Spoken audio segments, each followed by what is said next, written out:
Hello friends, તમારું સ્વાગત છે અમારી ચેનલ સિમ્પલ ગુજરાતી રસોઈમાં।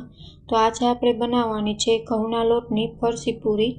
એકદમ ક્રિસ્પી અને છૂટા છૂટા પડ બને તેવી આજે આપણે ફરસી પૂરી તે પણ ઘઉંના લોટમાંથી બનાવીને તૈયાર કરવાની છે। તો અહીં મેં 1 બાઉલ ઘઉંનો લોટ લઈ લીધો છે અને તેમાં મેં 2 ચમચી જેટલો રવો ઉમેરી દીધો છે। રવો ઉમેરવાથી તમારી ફરસી પૂરી એકદમ ક્રિસ્પી અને ટેસ્ટી બનીને તૈયાર થશે। તમે અહીં મેંદાના લોટની પણ બનાવી શકો છો, પણ અત્યારે હું ઘઉંના લોટની બનાવીને તૈયાર કરવાની છું। હવે અહીં મેં અજમો અને જીરું બંનેને મિક્સ કરીને એડ કરી દીધું છે। અજમો અને જીરું એડ કરવાથી તમારી ફરસી પૂરીનો ટેસ્ટ છે ને તે સરસ આવે છે। હવે અહીં મેં 2 ચમચી જેટલું ઘી એડ કરી દીધું છે। ઘીને સારી રીતના ગરમ કરીને તેને ઘીનું મોણ દઈ દીધું છે। ફરસી પૂરીમાં હંમેશા ઘીનું મોણ હોય છે, જેથી પૂરીનો ટેસ્ટ સરસ આવે છે અને પૂરી છે ને તે બધી છૂટી છૂટી બનીને તૈયાર થશે। બધા જ પડ એકદમ છૂટા પડીને તૈયાર થશે। તો અહીં મેં સારી રીતના મોણ દઈ દીધું છે। બધું જ સારી રીતના મિક્સ કરીને થોડું થોડું પાણી એડ કરીને લોટ છે તે આપણે જેવો રોટલીનો લોટ હોય તેવો જ બાંધીને તૈયાર કરી લઈશું। જો એકવાર આ રીતથી ફરસી પૂરી બનાવશો ને તો સરસ બનીને તૈયાર થશે અને ટેસ્ટમાં પણ સરસ બનશે અને પડ છે ને તે પણ બધા જ અલગ થઈ જશે। એટલી સરસ ફરસી પૂરી બનીને તૈયાર થશે। તો અહીં લોટ છે તે મેં બાંધીને તૈયાર કરી લીધો છે। હવે ઢાંકીને 20 મિનિટ સુધી રાખી દઈશું। હવે અહીં સ્લરી બનાવી લઈશું। જે આપણે પડ નોખા જે છૂટા છૂટા બનાવવા હોય તેના માટે આ સ્લરી છે તે ખૂબ મહત્વની છે।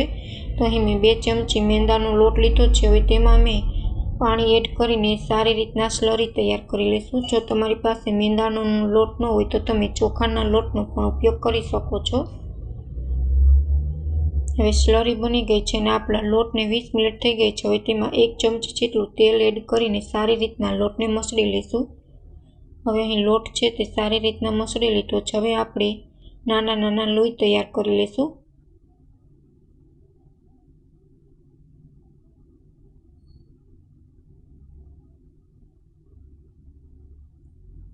આ ફરસી પૂરી બાળકોને તમે લંચ બોક્સમાં આપી શકો છો। ખૂબ જ ટેસ્ટી બનીને તૈયાર થાય છે। હવે આપણે આવી રીતના વેલણની મદદથી મોટી રોટલી વણીને તૈયાર કરી લઈશું। એકદમ જાડી નહીં અને પાતળી નહીં તેવી વણવાની છે। તો તમે જોઈ શકો છો આવી રીતના મેં રોટલી વણી લીધી છે। હવે આપણે બધી જ લોઈ છે તેની આપણે આવી જ રોટલી વણીને તૈયાર કરી લીધી છે। હવે જે આપણે સ્લરી બનાવેલ છે તેને આવી રીતના ઉપર આપણે લગાડી લઈશું। આવી રીતના સ્લરી લગાડવાથી તમારી ફરસી પૂરીના પડ છે ને તે બધા જ છૂટા થઈ જશે। હવે ઉપરથી આપણે સહેજ કોરો લોટ એડ કરી દઈશું। બહુ ઝાઝો એડ નથી કરવાનો, સહેજ જ કરવાનો છે, જેથી આપણા પડ છે ને તે બધા જ સારી રીતના અલગ થઈ જાય અને એકદમ ક્રિસ્પી બનીને તૈયાર થાય। હવે બીજું પડ આપણે ઉપર લગાડી લઈશું અને તેની ઉપર પણ આવી જ રીતના સ્લરી લગાડી લઈશું।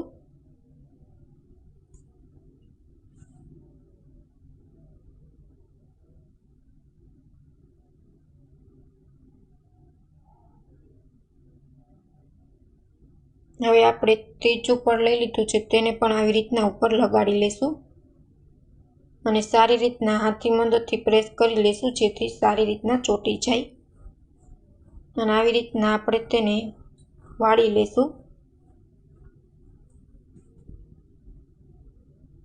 અહીં મેં 3 રોટલીનો થર છે તે કર્યો છે। તમે 4 રોટલી પણ રાખી શકો છો, પણ 3 રોટલીથી બનાવશો ને તો પણ સરસ થશે।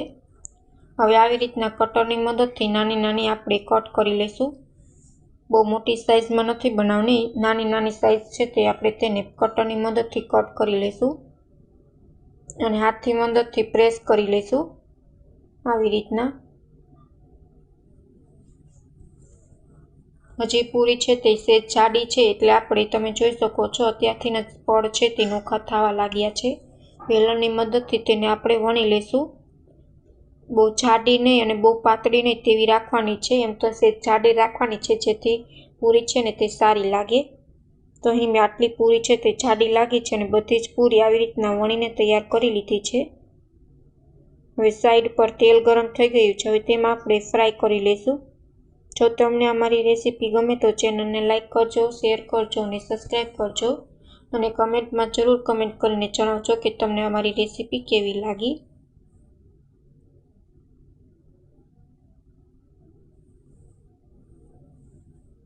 તો અહીં બ્રાઉન થાય ત્યાં સુધી આપણે ફરસી પૂરીને ફ્રાય કરી લેશું અને ક્રિસ્પી પણ થવા દેશું। જો પૂરી ક્રિસ્પી હશે ને તો જ ખાવાની મજા આવશે। બંને સાઈડ સારી રીતના પલટાવીને પૂરીને સારી રીતના આપણે તેલમાં ફ્રાય કરી લેશું।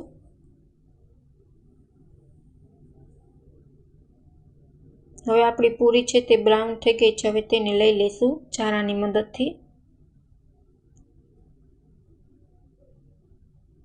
તો આપણી બધી જ ફરસી પૂરી છે તે બનીને તૈયાર થઈ ગઈ છે અને તમે જોઈ શકો છો એકદમ પડ નોખા થઈને તૈયાર થઈ ગઈ છે આપણી પૂરી। Thank you for my watching video.